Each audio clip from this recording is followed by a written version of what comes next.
ಅದು ಸ್ಪಾಟು ಇದೆ, ಸ್ವಲ್ಪ ಮೇಲಕ್ಕೆ ಹಿಡಿದ್ಬಿಡಿದ್ರು ನೀಟಾಗಿ ನೋಡಿ. ನಾವು KP ಅಗ್ರಹಾರ ಪೊಲೀಸ್ ಸ್ಟೇಷನ್ ಹತ್ರ ಇದ್ದೀವಿ. ಕಾರಣ ಏನು ಅಂದ್ರೆ ರಾಜಾಜಿನಗರ RTOದಲ್ಲಿ ಹೋಗಿ ಇಲ್ಲೇನು ವೈಟ್ ಬೋರ್ಡ್ ಕಾರ್ಗಳಿದಾವೆ, ಈ ವೈಟ್ ಬೋರ್ಡ್ ಕಾರ್ಗಳ ಮೇಲೆ ಬ್ಲಾಕ್ ಲಿಸ್ಟ್ ಮಾಡಿಸೋವಂಥ ಕೆಲಸನೂ ಕೂಡ ಮಾಡಿದ್ದೀವಿ. ಯಾಕೆ ಅಂದರೆ ಯಾರು ಅಷ್ಟು ಸುಲಭವಾಗಿ ಮುಂದೆ ಬರಲ್ಲ. ಮೇಡಮ್ ಅವರು ಮುಂದೆ ಬಂದು ಇಲ್ಲ ಸರ್ ಇದು ಕಡಿವಾಣ ಹಾಕ್ಲೇಬೇಕು, ನೀವು ಹಾಕ್ಸಿ ಅಂತಲೂ ಕೂಡ ಹೇಳಿದ್ರು. ಯಾಕೆ ಅಂದರೆ ಅವರು ಹಿಂದೆ ಎಲ್ಲೋ ಬೋರ್ಡು ಚಾಲಕಿಯಾಗಿ ಕೂಡ ಕೆಲಸ ಮಾಡಿದ್ರಂತೆ. ಈ ವೈಟ್ ಬೋರ್ಡ್ ಕಾರ್ಗಳನ್ನ ಇಟ್ಕೊಂಡು ರೆಸಿಡೆನ್ಷಿಯಲ್ ಏರಿಯಾಗಳಲ್ಲಿ ಯಾರು ಬಿಸ್ನೆಸ್ ಮಾಡ್ತಾ ಇರ್ತಾರೆ ಅಂಥವ್ರು ಗೊತ್ತೇ ಆಗಲ್ಲ, ಇವ್ರು ಈ ಥರ ಬಿಸ್ನೆಸ್ ಮಾಡ್ತಾ ಇದಾರೆ ಅಂತ ಗೊತ್ತೇ ಆಗಲ್ಲ. ಅದು ಗೊತ್ತಾದಾಗ ಮಾತ್ರನೇ ಈ ಥರದ್ದು ಏನಾದರೂ ಒಂದು ಆಕ್ಟಿವಿಟೀಸ್ಗಳನ್ನ ಮಾಡೋದಕ್ಕೆ ಸಾಧ್ಯ. ನಮಗೆ ಮೇಡಮ್ ಅವರು ಅಲ್ಲೇ ಬಾಡಿಗೆಗೂ ಕೂಡ ತಗೊಂಡು ಇವರು ಕೂಡ 3,500 ರೂಪಾಯಿ ದುಡ್ಡು ಕೊಟ್ಟಿರೋ ವಿಚಾರನೂ ಕೂಡ ತಿಳಿಸ್ತಾರೆ.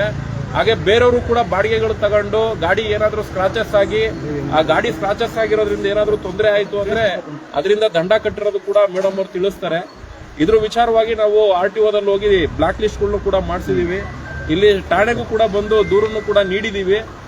ಸಬ್ ಇನ್ಸ್ಪೆಕ್ಟರ್ ಮೇಡಮ್ ಅವರು ಇದ್ರ ಬಗ್ಗೆ ನಾವು ಎನ್ಕ್ವೈರಿ ಮಾಡ್ತೀವಿ ಅಂತಾನೂ ಕೂಡ ಹೇಳಿದ್ದಾರೆ. ಯಾಕೆ ಅಂದ್ರೆ ಅವ್ರಿಗೂ ಗೊತ್ತಿರೋದಿಲ್ಲ, ಪೊಲೀಸ್ ಸ್ಟೇಷನ್ ಅವ್ರಿಗೂ ಗೊತ್ತಿರೋದಿಲ್ಲ, RTOದವ್ರಿಗೂ ಕೂಡ ಗೊತ್ತಿರೋದಿಲ್ಲ ಈ ತರದೊಂದು ಆಕ್ಟಿವಿಟೀಸ್ಗಳು ಈ ತರ ಇಲ್ಲಿ ನಡೀತಾ ಇರುತ್ತಾ ಅಂತ. ಒಂದ್ ವೇಳೆ ಗೊತ್ತಿದ್ರು ಯಾರು ದೂರು ಕೊಟ್ಟಿಲ್ಲ ಅಂದ್ರೆ ಅವ್ರು ಅದ್ರ ಬಗ್ಗೆ ಏನು ಕ್ರಮನೂ ಕೂಡ ತಗೊಳ್ಳೋದಿಲ್ಲ. ಹಂಗಾಗಿ ನಾವು ಸಂಘಟನೆ ಕಡೆಯಿಂದ ಬಂದು ದೂರನ್ನ ಕೊಡುವಂತ ಕೆಲಸ ಮಾಡಿದೀವಿ. ಈ ವಿಚಾರವಾಗಿ ಏನು ಆಕ್ಷನ್ಗಳು ತಗೊಳ್ತಾರೆ ಕಾದು ನೋಡ್ಬೇಕಾಗ್ತದೆ. ಮತ್ತು ಅದ್ರ ಜೊತೆಗೆ ಈ ವೈಟ್ ಬೋರ್ಡ್ ಕಾರ್ಗಳನ್ನ ಬ್ಲಾಕ್ ಲಿಸ್ಟ್ ಮಾಡಿಸಿರೋದ್ರಿಂದ RTOದಲ್ಲಿ ಇವರು ಬ್ಲಾಕ್ ಲಿಸ್ಟ್ ತೆರವುಗೊಳಿಸೋದಕ್ಕೆ ಖಂಡಿತ ಬರಲೇಬೇಕಾಗ್ತದೆ. ಹಂಗಾಗಿ ನಾವು ಈ ವೈಟ್ ಬೋರ್ಡ್ ಕಾರ್ಗಳನ್ನ ಇಟ್ಕೊಂಡು ಯಾರೆಲ್ಲ ಬಿಸ್ನೆಸ್ ಮಾಡ್ತಾ ಇರ್ತಾರೆ ನಮ್ ಗಮನಕ್ಕೆ ತರೋ ಅಂತ ಕೆಲಸ ಮಾಡಿ. ಅಟ್ಲೀಸ್ಟ್ ಈ ದಂಧೆಗಳು ನಿಲ್ಲಬೇಕು. ಒಂದ್ ಕಡೆ ವೈಟ್ ಬೋರ್ಡ್ 2 ವೀಲರ್ ದಂಧೆ, ಒಂದ್ ಕಡೆ ವೈಟ್ ಬೋರ್ಡ್ ಕಾರ್ ದಂಧೆ. ಈ ತರ ಕರ್ನಾಟಕದ ರಾಜ್ಯದಲ್ಲಿ ಅದು ಬೆಂಗಳೂರಲ್ಲಿ ಈ ತರ ನಾವು ತೆರಿಗೆ ಕಟ್ಕೊಂಡು GPS, ಪ್ಯಾನಿಕ್ ಬಟನ್, ಟ್ಯಾಕ್ಸ್ ಈ ತರ ಎಲ್ಲ ಕಟ್ಕೊಂಡು ನಾವು ಕಮರ್ಷಿಯಲ್ ವೆಹಿಕಲ್ಗಳು ಬಿಸ್ನೆಸ್ ಇಟ್ಕೊಂಡು ಅದಕ್ಕೆ ಅಂತಾನೆ ಬಿಸ್ನೆಸ್ ಮಾಡ್ತಿದ್ರೆ, ಇನ್ನು ಕೆಲವರು ವೈಟ್ ಬೋರ್ಡ್ ಕಾರ್ಗಳನ್ನ ಹೋಗೋದು ಸೆಕೆಂಡ್ಸ್ ಅಲ್ಲಿ ಕಾರ್ ಎತ್ಕೊಂಡ್ಬರೋದು, ಸೆಕೆಂಡ್ಸ್ ಅಲ್ಲಿ ಕಾರ್ ತಗೊಂಡ್ಬಂದು ಸೇಲ್ಗೆ ಇಟ್ಟಿದೀವಿ ಅಂತ ತೋರಿಸೋದು. ಯಾಕೆಂದ್ರೆ ನಾಗರಬಾವಿಲಿ ಒಬ್ಬ ಇದೇ ಕೆಲಸ ಮಾಡಿದ್ದ, ಅನ್ನಪೂರ್ಣೇಶ್ವರ ನಗರ ಸ್ಟೇಷನ್ ಅಲ್ಲಿ ದೂರನ್ನ ಕೊಡಿಸಿ ಅದನ್ನು ಕೂಡ ಬಂದ್ ಮಾಡಿಸುವಂತ ಕೆಲಸ ಮಾಡಿದ್ದು. ವೈಟ್ ಬೋರ್ಡ್ ಕಾರ್ಗಳನ್ನ ಮುಂದೆ ನಿಲ್ಲಿಸ್ಕೊಳ್ಳೋದು, ಸೇಲ್ ಮಾಡ್ತೀವಿ ಅಂತೇಳಿ ಬಾಡಿಗೆಗೆ ಬಿಡೋದು. ಇಲ್ಲೂ ಕೂಡ ಅದ್ಯಾವ್ದು ಮೇಡಮ್, ವಿಜಯನಗರ ಪೈಪ್ಲೈನ್ ರೋಡ್ ಅದು ನೋಡಿ. ಈ ತರ ಸೆಲ್ಫ್ ಕಾರ್ ಡ್ರೈವ್ ರೆಂಟಲ್ ಅಂತ ಹೇಳಿ ಈ ತರದೊಂದು ಹೆಸರು ಕ್ರಿಯೇಟ್ ಮಾಡ್ಕೊಂಡು ಈ ಹೆಸರಲ್ಲಿ ಸೋಷಿಯಲ್ ಮೀಡಿಯಾಗಳಲ್ಲಿ ಆನ್ಲೈನ್ಗಳಲ್ಲಿ ಬಿಟ್ಬಿಡೋದು. ಅದು ಇಲ್ಲಿ ನೋಡಿ ಆಪೇ ಮಾಡ್ಕೊಂಡು ಈ ತರ ಬಿಸ್ನೆಸ್ ಮಾಡ್ತಿದ್ದಾರೆ ಅಂತ ಹೇಳಿ ಮೇಡಮ್ ಅವ್ರು ಹೇಳ್ತಾರೆ. ಮತ್ತೆ ಗಾಡಿ ಫೋಟೋಸ್ ಎಲ್ಲ ಕಳಿಸ್ತಾರೆ. ಮತ್ತೆ ಇದನ್ನೆಲ್ಲವನ್ನು ಕೂಡ ನಾವು ಪರಿಶೀಲನೆ ಮಾಡಿದಾಗ ಖಂಡಿತ ಅವ್ರು ಬಿಸ್ನೆಸ್ ಮಾಡ್ತಾ ಇರೋದು ಕೂಡ ಕನ್ಫರ್ಮ್ ಆಗ್ತದೆ. ಅದಾದ್ಮೇಲೆ ನಾವು RTOದಲ್ಲಿ ಹೋಗಿ ದೂರನ್ನು ಕೊಟ್ಟಿದ್ದೀವಿ. ನಮ್ಮ ಉದ್ದೇಶ ಇಷ್ಟೇ, ಯಾವ್ಯಾವ ಏರಿಯಾದಲ್ಲಿ ಈ ತರ ಬಿಸ್ನೆಸ್ಗಳು ನಡೆಸ್ತಾ ಇದ್ದಾರೆ ಅಲ್ಲಿರೋ ಲೋಕಲ್ ಅವರು ನಮಗೆ ಸಪೋರ್ಟ್ ಕೊಟ್ರೆ ಖಂಡಿತ ಅಂತವ್ರ ಮೇಲೆ ಕ್ರಮ ತಗೊಳ್ಳೋಂಥ ರೀತಿಯಲ್ಲಿ ನಾವು ಸಂಘಟನೆ ವತಿಯಿಂದ ಕೆಲಸ ಮಾಡ್ಬೋದು. ಹಾಗೆ ನಮ್ಮ ಚಾಲಕರುಗಳು ಕೂಡ ಅಷ್ಟೇ, ಎಸ್ಪೆಷಲಿ ಕ್ಯಾಬ್ ಡ್ರೈವರ್ಸ್ಗಳು. ಇವತ್ತು ಔಟ್ ಸ್ಟೇಷನ್ ಬುಕ್ಕಿಂಗ್ಗಳು ಬರ್ತಾ ಇಲ್ಲ, ಲೋಕಲ್ ರೆಂಟಲ್ ಬಾಡಿಗೆಗಳು ಬರ್ತಾ ಇಲ್ಲ, ಸರಿಯಾಗಿ ಸಿಟಿ ಒಳಗಡೆ ಬುಕ್ಕಿಂಗ್ಸ್ಗಳಿಲ್ಲ. ಈ ತರ ಸಮಸ್ಯೆಗಳು ಯಾವ್ದ್ರಿಂದ ಆಗ್ತಾ ಇದೆ ಅಂದ್ರೆ ಈ ತರ ವೈಟ್ ಬೋರ್ಡ್ ಕಾರ್ಗಳನ್ನ ಬಾಡಿಗೆ ಕೊಟ್ಕೊಂಡು ಒಳಗಿಂದೊಳಗೆ ಈ ದಂಧೆ ನಡೆಸ್ತಿರೋದ್ರಿಂದ. ಈ ದಂಧೆಗೆ ನಿಲ್ಲಿದ್ರೆ ತಾನಾಗೆ ಎಲ್ಲೋ ಬೋರ್ಡ್ಗಳಲ್ಲಿ ಗಾಡಿಗಳು ರನ್ ಆಗ್ತವೆ. ಆಮೇಲೆ ಎಷ್ಟೋ ಜನಕ್ಕೂ ಕೂಡ ಗೊತ್ತಿರೋದಿಲ್ಲ ವೈಟ್ ಬೋರ್ಡ್ ಅಲ್ಲಿ ಬಾಡಿಗೆ ತಗೊಂಡು ಹೋಗ್ಬೋದಾ, ತಗೊಂಡು ಹೋಗದೆ ಇರ್ಬೋದಾ ಅನ್ನೋದು ಕೂಡ ಗೊತ್ತಿರಲ್ಲ. ಇವ್ರು ಆ ತರ ಟೆಕ್ನಿಕ್ಗಳನ್ನ ಯೂಸ್ ಮಾಡ್ತಾರೆ. ರೀಸೆಂಟ್ಲಿ ಝೂಮ್ ಆಫೀಸ್ಗೂ ಕೂಡ ನುಗ್ಗಿದ್ದು, ಅಲ್ಲಿ ಜೀವನ್ ಭೀಮನಗರ ಪೊಲೀಸ್ ಸ್ಟೇಷನ್ ಅಲ್ಲೂ ಕೂಡ ಒಂದು NCR ಮಾಡಿಸಿದೀವಿ. ಹಬ್ಬ ಕಳೆದ ಮೇಲೆ ಕರೆಸ್ತೀವಿ ಅಂತ ಹೇಳಿದ್ದಾರೆ. ಮೇನ್ ಅವನಿಂದಾನೇ ಕುಲಿಗೆಟ್ಟೋಗಿರೋದು. ಅವನ್ನ ಅಸ್ತ್ರವಾಗಿ ಇಟ್ಕೊಂಡು ಎಷ್ಟೋ ಜನ ಈ ತರ ಸ್ವಂತವಾಗಿ ಒಂದೊಂದು ಆಪ್ಗಳನ್ನ ಮಾಡ್ಕೊಂಡು ವೈಟ್ ಬೋರ್ಡ್ ಕಾರ್ಗಳನ್ನ ಇಟ್ಕೊಂಡು ಹಿಂಗೆಲ್ಲ ಬಿಸ್ನೆಸ್ಗಳು ಮಾಡ್ತಾ ಇದ್ದಾರೆ. ನೋಡೋಣ, ಪೊಲೀಸ್ ಸ್ಟೇಷನ್ ಅಲ್ಲೂ ಕೂಡ ತಂದು ದೂರನ್ನು ಕೊಟ್ಟಿದ್ದೀವಿ. RTOದಲ್ಲೂ ಕೂಡ ದೂರನ್ನ ದಾಖಲು ಮಾಡಿದೀವಿ. ಈ ವೈಟ್ ಬೋರ್ಡ್ ಕಾರ್ ಬಗ್ಗೆ, ವೈಟ್ ಬೋರ್ಡ್ 2 ವೀಲರ್ ಬಗ್ಗೆ ಒಂದು ದೊಡ್ಡ ಮಟ್ಟದಲ್ಲಿ ಪ್ರತಿಭಟನೆ ಮಾಡಬೇಕು ಅಂತಾನೂ ಕೂಡ ಪ್ಲಾನಿಂಗ್ ಮಾಡಿದೀವಿ. ಇದಕ್ಕೆ ಚಾಲಕರುಗಳು ಸಂಪೂರ್ಣವಾಗಿ ಸಹಕಾರ ಕೊಟ್ರೆ ಖಂಡಿತ ನಾವು ಇದ್ರ ಬಗ್ಗೆ ಹೋರಾಟಕ್ಕೆ ಮುನ್ನುಡಿ ಬರದೇ ಬರಿತೀವಿ. ಮೇಡಮ್, ಇದ್ರ ಬಗ್ಗೆ ನೀವೇನು ಹೇಳ್ತೀರಾ? ಮೇಡಮ್, ಅಂತದೇನಿಲ್ಲ, ಡ್ರೈವರ್ಗಳೆಲ್ಲ ಒಂದಾಗಬೇಕು.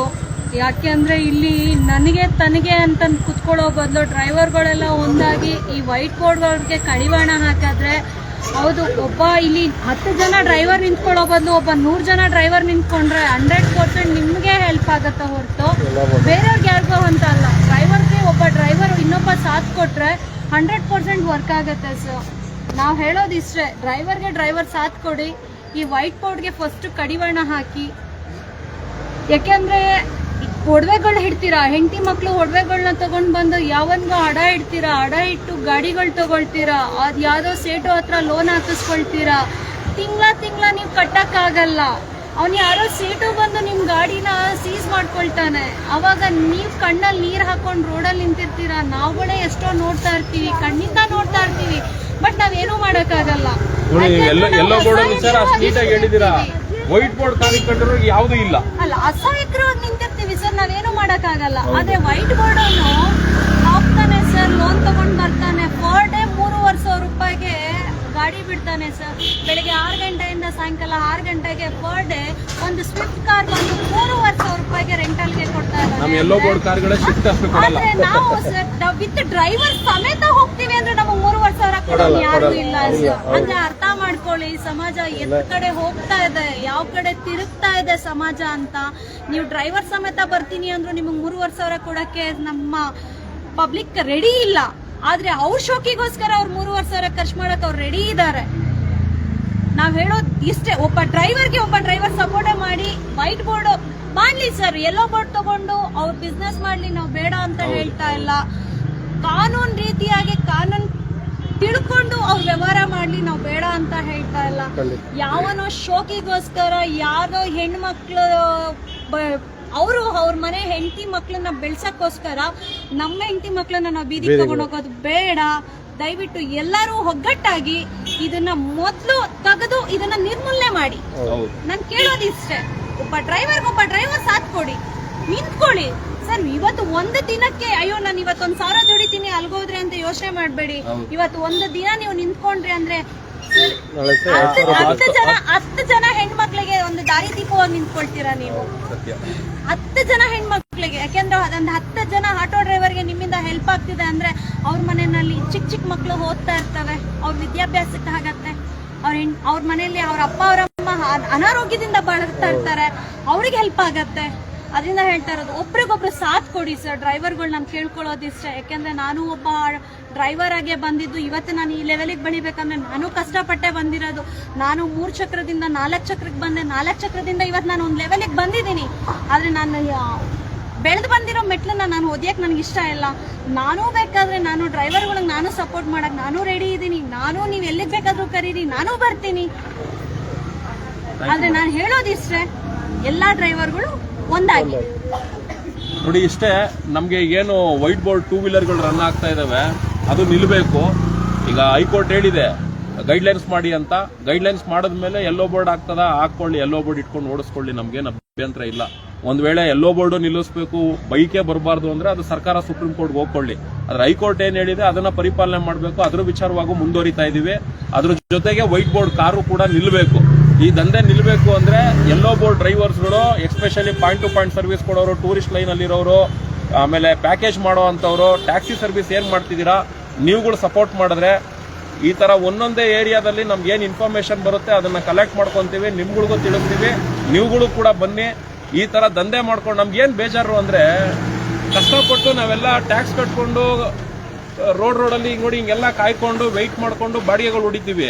ಆದ್ರೆ ಇವ್ರುಗಳು ರಾಜಾರೋಷವಾಗಿ ಮನೆ ಒಳಗಡೆ ಕೂತ್ಕೊಂಡು ಆರಾಮಾಗಿ ದುಡ್ಡು ಮಾಡ್ತವ್ರೆ. ಈ ದುಡ್ಡು ಮಾಡ್ತಿರೋಂತ ವರ್ಗ ಕಣ್ಮುಂದೆ ಕಾಣಿಸ್ಕೊಂಡಾಗ ಇವ್ರನ್ನ ಬೆತ್ತಲು ಮಾಡ್ಬೇಕು. ಇಲ್ಲ, ನೀವು ನೋಡಿ, near by rental self car ಅಂತ ಹೊಡೀರಿ, ನಿಮ್ಗೆ ಆರಾಮಾಗಿ ಓಪನ್ ಆಗತ್ತೆ. Rash car self drive rental car ಅಂತ ಓಪನ್ ಆಗತ್ತೆ. ಅದೇ ಇಂತ ದಂಧೆ ಮಾಡೋರು ಏನ್ ಮಾಡ್ತಾರೆ, ನಿಮಗ್ ನೋಡಿ ಸರ್, ತಾರ್ ಬೇಕಾ 10,000 ರೂಪಾಯಿ ರೆಂಟ್ ಸರ್. ಬೊಲೆನೋ ಬೇಕಾ 3,500 ಸರ್.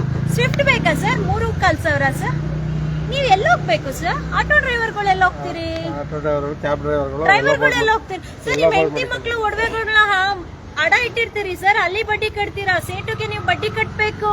ಎಷ್ಟೋ ಜನ GPS ಪ್ಯಾನಿಕ್ ಬಟನ್ ಹಾಕ್ಸ್ಕೊಳಕ್ಕಾಗದೆ ಇನ್ನು ಎಫ್ಸಿ ಮಾಡ್ಸ್ಕೊಳಕ್ಕಾಗ್ತಾ ಇಲ್ಲ. ಮನೆಯಲ್ಲಿ ಅಪ್ಪ ಅಮ್ಮನ್ಗೆ ಅನಾರೋಗ್ಯ, ಅವ್ರನ್ನ ನೋಡ್ಬೇಕು, ಈ ಕಡೆ ಫ್ಯಾಮಿಲಿ ನೋಡ್ಬೇಕು, ಮಕ್ಳ ಎಜುಕೇಶನ್ ನೋಡ್ಬೇಕು. ನಿಮ್ಗೆ BP ಶುಗರ್ ಇರುತ್ತೆ, ನೀವೇ ಒಂದ್ ಮಾತ್ರೆ ತಗೊಳಕ್ಕೇನೆ ಅಯ್ಯೋ ಆ ಮಾತ್ರೆಗೋಸ್ಕರ ನಾವ್ ಯಾಕೆ ಒದ್ದಾಡ್ಬೇಕು ಇರಿ, ಅದೇ ದುಡ್ಡು ಮನೆಗಾದ್ರೆ ಅನ್ನೋ ನಿಮ್ಮ ಆರೋಗ್ಯನೇ ನೀವು ಸರಿಯಾಗಿ ನೋಡ್ಕೊಳಕ್ ನಿಮ್ ಕೈಲಿ ಆಗ್ತಾ ಇಲ್ಲ. ಈ ವೈಟ್ ಬೋರ್ಡ್ ನನ್ಗೇನ್ ಗೊತ್ತಾ ಮೇಡಮ್, ಈ ತರ ಬಿಸ್ನೆಸ್ ಮಾಡ್ತಿರೋರು ಏನ್ ಮಾಡ್ತಿರ್ತಾರೆ, ಯೆಲ್ಲೋ ಬೋರ್ಡ್ ಅವರು ಅವರೆಲ್ಲ ನೋಡು ಅಷ್ಟು ಕಷ್ಟಪಟ್ಟು ದುಡಿತವ್ರೆ. ನಾನು ಆರಾಮಾಗಿ ವೈಟ್ ಬೋರ್ಡ್ ಇಟ್ಕೊಂಡು ಒಳಗಿಂದೊಳಗೆ ದಂಧೆ ಮಾಡ್ತಾ ಇದ್ದೀನಿ, ಇದು ಯಾರಿಗೂ ಗೊತ್ತಿಲ್ಲ ಅನ್ನೋ ರೀತಿಲಿ ಇರ್ತಾರಲ್ಲ, ಆ ಗೊತ್ತಿಲ್ಲದೆ ಇರೋ ನನ್ನ ಮಕ್ಕಳನ್ನ ಹೊರಗಡೆ ತರಬೇಕು. ಸರ್ ಅವ್ರನ್ನ ನೀವ್ ಹೇಳ್ದಂಗೆ ಹೇಳ್ತಿರಲ್ಲ ಸರ್, ಅವ್ರ ಮನೇಲಿರೋ ಹೆಣ್ಮಕ್ಳನ್ನ ಕರ್ಕೊಂಡು ಹೋಗಿ ರೋಡಲ್ಲಿ ನಿಲ್ಸ್ಕೊಂಡು ವ್ಯವಹಾರ ಮಾಡ್ತಾರೆ ಅನ್ನೋದು ನೀವ್ ಹೇಳೋದ್ರಲ್ಲಿ ತಪ್ಪಿಲ್ಲ ಸರ್. ಮೇಡಮ್ ಈ ವೈಟ್ ಬೋರ್ಡ್ ಎಲ್ಲ ಬೆಳೆಸೋದಲ್ಲ ಅದೇನೇ ಮೇಡಮ್ ಅದೇ ತಿಕ್ಕ ಬಗ್ಸಿ ಕೆಲಸ ಮಾಡ್ಲಿ ಸರ್, ಎಲ್ಲೋ ಬೋರ್ಡ್ ಹಾಕೊಂಡು ಮಾಡ್ಲಿ ಬಿಡಿ, ಬಗ್ಸಿ ಕೆಲಸ ಮಾಡ್ಲಿ ಸರ್, ಅವನಿಗೆ ಕಷ್ಟ ಏನು ಅಂತ ಗೊತ್ತಾಗತ್ತೆ ಸರ್. ಮೇಡಮ್ ಖಂಡಿತ ನಿಮ್ ಜೊತೆ ನಾವು ಇರ್ತೀವಿ. ಅದನ್ನ ಬಿಟ್ಬಿಟ್ಟು ಸರ್ ನನಗೂ ಇವತ್ತು ಕೊಡ್ತಾನೆ ಸರ್ ಒಂದ್ 10 ಗಾಡಿ, ನನ್ಗೂ ಸಾಲ ಕೊಡೋನ್ ತುಂಬಾ ಜನ ಇದಾರೆ ಸರ್. ನಾನು ಹಾಕೊಂಡು ನಾನು ಕೂತಿದ್ದ ಜಾಗದಲ್ಲಿ ಕೆಲಸ ಮಾಡ್ತೀನಿ ಮೇಡಮ್ ಮೇಡಮ್ ಏನ್ ಗೊತ್ತಾ, 1 ಲಕ್ಷಕ್ಕೆಲ್ಲ ವೈಟ್ ಬೋರ್ಡ್ ಕಾರ್ ಸಿಗ್ತವೆ, ಅವನ್ ತಗೊಂಡ್ಬಂದ್ಬಿಟ್ಟು ಬಾಡಿಗೆ ಎಷ್ಟೋ ಜನ ಅದೇ ಮಾಡ್ತಾರೆ, ಅದನ್ನ ಇಟ್ಕೊಂಡು ಎಷ್ಟೋ ಜನ ಬಿಸ್ನೆಸ್ ಮಾಡ್ತಾರೆ, ಚೆನ್ನಾಗಿದ್ಯಾ ಸರ್ ಹೇಳ್ತಾರೆ ಕೊಡ್ತಾರೆ ಅಷ್ಟೇ. ನಿಮ್ ಸಿವಿಲ್ ಚೆನ್ನಾಗಿದ್ಯಾ, ನೀವು 0 ಪೇಮೆಂಟ್ ಸರ್, 0 ಮೇಡಮ್ ಇನ್ವೆಸ್ಟ್ಮೆಂಟ್. ನಿಮ್ ತರ ಯಾವ್ಯಾವ ಏರಿಯಾದಲ್ಲಿ ಈ ತರ ವೈಟ್ ಬೋರ್ಡ್ ದಂಧೆ ನಡೀತಿದೆ, ಒಬ್ಬೊಬ್ರು ಬಂದು ನಮಗ್ ಸಪೋರ್ಟ್ ಕೊಟ್ಬಿಟ್ರು ಜಾಗಗಳನ್ನೆಲ್ಲ ಮಟ್ಟ ಮಾಡ್ಬೋದು.